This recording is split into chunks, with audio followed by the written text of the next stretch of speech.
Hi everyone, I am Dr. Purushottam Dean, Assistant Professor of Commerce. Let us begin with the session for the BCom third semester course, subject entitled Indian Financial System and topic entitled Introduction of Financial Intermediaries.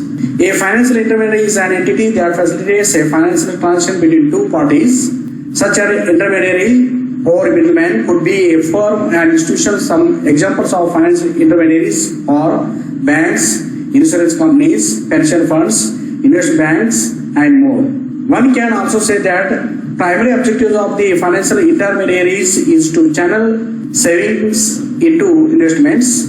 These intermediaries charge a fee for their services. Financial intermediaries have emerged as a useful tool for the efficient market system as they help channelize savings into investment. However, they can also be cause of concern as the subprime crisis. How subprime crisis shows, often there is a need to regulate their activities of these intermediaries. Financial intermediaries is the organization which acts as a link between the investors and the borrower to meet the financial objectives of both the parties. These can be seen as business entities which accept deposits from the depositors or investors by allowing them low interest on their sum. Further, these organizations lend these amount to the individuals and firms at the comparatively high rate of interest to make their margin. Financial intermediaries work in the savings or investment cycle of an economy by serving as conduits to finance between the borrowers and the lenders. In the financial system, intermediaries like bank and insurance companies have a huge role to play, given that it has been estimated that a major proportion of every dollar financial has been done by the banks. Financial intermediaries are an important source of external funding for corporates. Unlike the capital market, where investors contract directly with the corporate creating marketable securities, financial intermediaries borrow from the lenders or consumers and lend to the companies that need investment. What is financial intermediaries? A financial intermediary is an entity that acts as the middleman between two parties in the financial transactions, such as commercial bank, investment bank, mutual fund, or pension fund. Financial intermediaries offer a number of benefits to the average consumer, including safety, liquidity, and economies of scale involved in banking and asset management. Although in certain areas such as investing, advances in technology threaten to eliminate the financial intermediaries, this intermediation is such a less of a threat in other areas of financial, including banking and insurance. A financial intermediary is a financial institution such as a bank, building society, insurance company, investment bank, or pension fund. A financial intermediary offers a service to help an individual or firm to save or borrow money. Financial intermediary helps to facilitate the different needs of lenders and borrowers. For example, if you need to borrow rupees 1,000, you could try to find an individual who wants to lend rupees 1,000, but this would be very time consuming and you would find it difficult to know how reliable that lender was.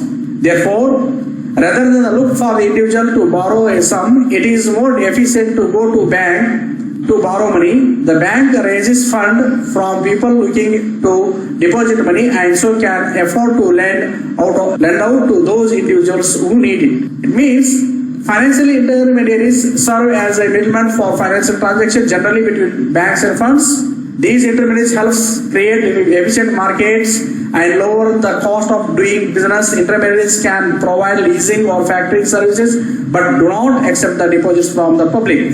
Financial intermediaries offer the benefit of the following: this reducing cost and providing economies of scale, among others. Need for regulation. The very nature of the complex financial system that we have at this point in time makes the need for regulation that much more necessary and urgent. As the subprime crisis has shown, any financial institution cannot be made to hold the financial system hostage to its questionable business practices, as the manifestation of these crises are being felt, and it is now apparent that the assets-backed derivatives and other exotic instruments or assuming or amount in trillions, the role of the central bank or the monetary authorities in the reining in the regu financial institution is necessary to prevent systematic collapse.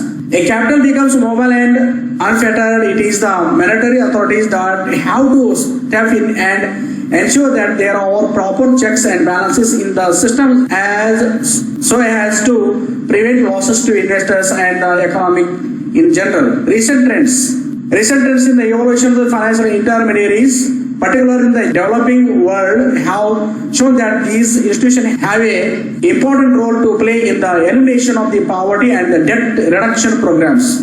Some of the initiatives like microcredits reaching out of the massive have increased the economic helping with neglected sectors of the population. For the financial intermediaries like banks are now evolving into umbrella institutions that cater to complete needs of investors and borrowers alike and are maturing into financial hypermarts.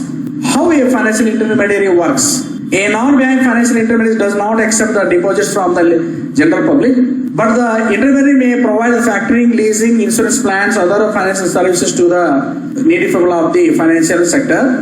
Many intermediaries take part in securities exchanges and utilize long-term plans for managing, growing their funds. The overall economic stability of a country may be shown through the activities of financial intermediaries and the growth of the financial services industries. Financial intermediaries move funds from parties with excess capital to parties needing funds. The process creates efficient market and lowers the cost of conducting business.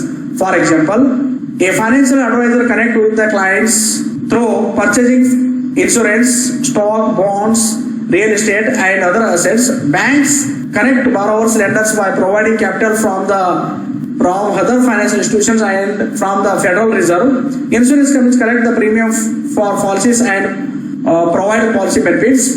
A pension fund collects the funds on behalf of the member and distributes payments to the pensioners, so on. Types of financial intermediaries. There are several financial intermediaries formed to serve the different aims and objectives of the customers or members or lenders and borrowers.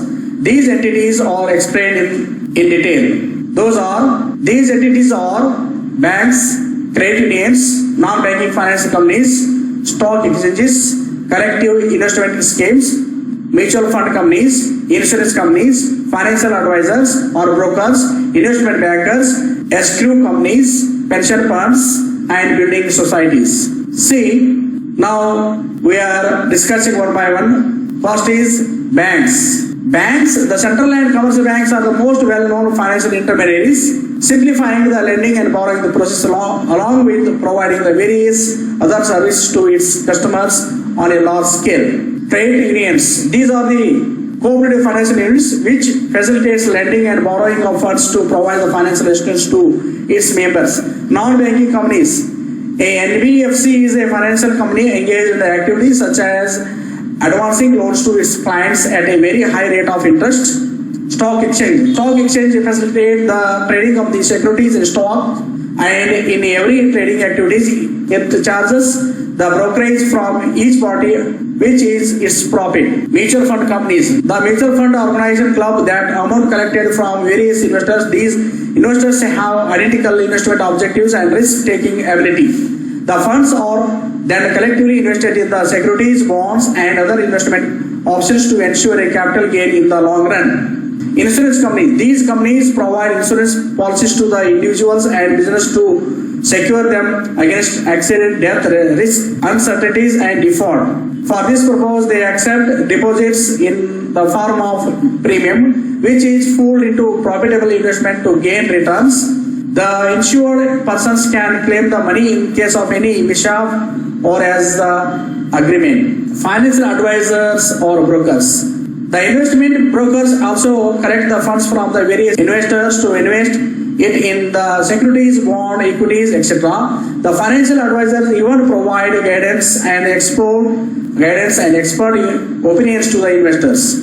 Investment bankers. These banks specialize in the service like initial public offering, other equity offerings, proving for merger and acquisition, institutional clients broker, services underwritings, debts, etc. as a result of constant mediation between the investors or public and the companies issuing the securities. Escrow companies. It is a third party acting as an intermediary and reservoir for the getting all the conditions fulfilled at the time of loan provided by one party to another for the real estate mortgage. Pension fund. The government entities initiate a pension fund. A certain amount is deducted from the salary of the employees each month. This collected sum is then invested in the different scheme to gain profits. The investors fund is returned with the transfer with interest after their retirement. Building societies. These financial intermediaries are similar to the credit unions who own and facilitate mortgage loans and demand deposits to its members. Collective investment schemes. Under this scheme, the various investments with common investment objective come together to pool their funds and collectively invest this amount into the profitable investment option. Later, they distribute the interest among themselves as per the agreement. For example, insurance companies, financial advisors. Insurance companies, if you have risk investment, you might wish to insure against the risk of default rather than trying to find a particular individual to insure. It is easier to go to an insurance company who can offer insurance and help spread the risk of default. Financial advisors. Financial advisor doesn't directly lend or borrow for you. They can offer specialist advice on your behalf. It saves your understanding all the intricacies of the financial markets and spending time looking for the best investments. Credit unions. Credit unions are informal types of the banks which provide financial facilities for lending and depositing with the particular community. Mutual funds. These are the mutual funds scheme who the small savings of individual investors and enable bigger investments fund. Therefore, small investors can be benefited from being part of large investment. These enable small investors to benefit from smaller commission rates available to big purchase. Benefits of financial intermediaries. Through a financial intermediaries, savers can pool their funds, enabling them to make large investment with which in turn benefits the entity in which they are investing. At the same time, financial intermediaries full risk by spreading funds across a diverse range of investment and loans. Loans benefit households and countries by enabling them to spend more money than they have at the current time. Financial intermediaries also provide the benefit of reducing the cost on several fronts. For instance, they have access to economies of scale to expertly evaluate the credit profile of the potential borrowers and keep records and profiles cost effectively lost. They reduce the cost of many financial institutions, financial transactions, and individual investors would otherwise have to make if the financial intermediaries did not exist. Lower such costs. You don't have to find the right lenders, you have that to a specialist. Spreading risk. Rather than lending to just one individual, you can deposit money with a financial intermediary who lends a variety of borrowers. If one fails, you won't lose all your funds. Economies of scale. A bank can become efficient in collecting deposit and lending. This enables economies of scale. Lower average cost. If you had to shout out your own saving, you have to spend a lot of time and effort to investigate best ways to save and borrow. The convenience amount. If you want to borrow the 10,000, it would be difficult to find someone who wanted to lend exactly 10,000, but a bank may have 10,000 people depositing rupees 10 each. Therefore, the bank can lend the aggregate deposit from the bank and save you finding someone with the exact right sum. Potential problem of the financial intermediaries. These are no guarantee they will be spread the risk. Due to poor management, they may risk depositors may on ill-judged investment schemes. Poor information. A financial intermediary may become complacent about spreading the risk and invest in schemes which lose their depositors' money and they rely on the liquidity and confidence. To be profitable, they may only keep reserves of 1% of their total deposits. If people lose confidence in the banking system, there may be a run on the bank as the depositors ask for their money back, but the bank will not have sufficient liquidity because they can't recall all the long-term loans. These can be overcome to some extent by the lender's lost reserve, such as the central bank and or government. Conclusion. It is possible that the financial intermediary may not spread risk. They may channel depositors' funds to schemes that earn the more efforts, or due to poor management, they may invest money in the schemes which may not be so attractive now. Such issues with the intermediaries have more available more after the 2008 crisis in the financial intermediaries are facing the increased regulation to ensure that they don't overreach their limits. Reading the above points, it is clear that the financial intermediaries play a very important role in the economic development of the country. They play an even bigger role in the developing countries, including helping the government to eliminate poverty and implement the other social programs. However, given the complexity of the financial system and important of intermediaries in affecting the lives of the public, they are heavily regulated. Several past financial crises like the subprime crisis have shown that laws or even uneven regulation could put the economy at risk. Thank you.